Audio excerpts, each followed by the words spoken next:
Hey, it's Zero at ReviewZoneHD, and I'm bringing you guys another Versus video. This time going around, I'm going to be taking a look at adding an under-the-radar game to add to my new Xbox 360 collection.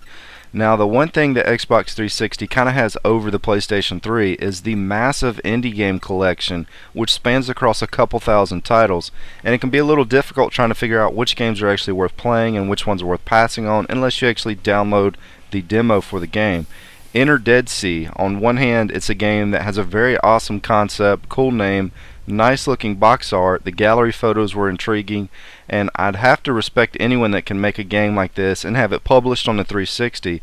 That's only something that most people out there can dream of doing, but on the other hand, it's possibly one of the worst games that I've ever played. This versus match in this video is pretty lopsided in comparison, and really the only thing these two titles have in common is that they're both indie games and both have dead in the title, but this one was so bad that I had to show it to you guys.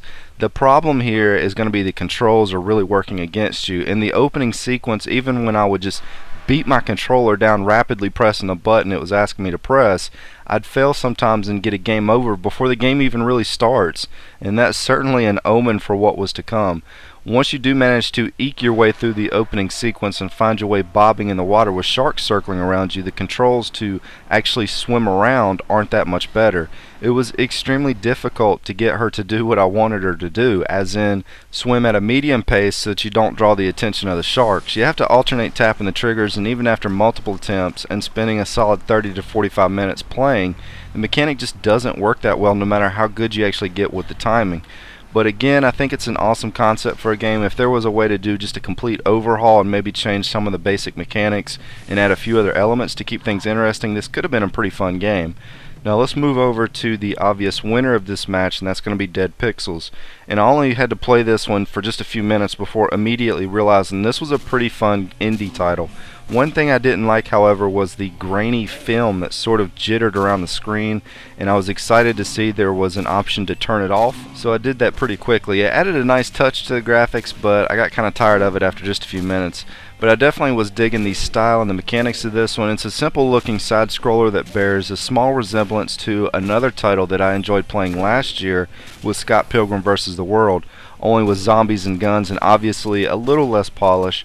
But the thing that sets this title apart from the pack and removes it from just being a boring cut and dry zombie shooter is the survival mechanics that were incorporated into the game. You have to scavenge houses and shops for items to sell at the traders, and then you turn around and use that money to buy weapons, ammo, and health restore medical packs and just various other items to kind of help you along. You can also upgrade your stats with money as well.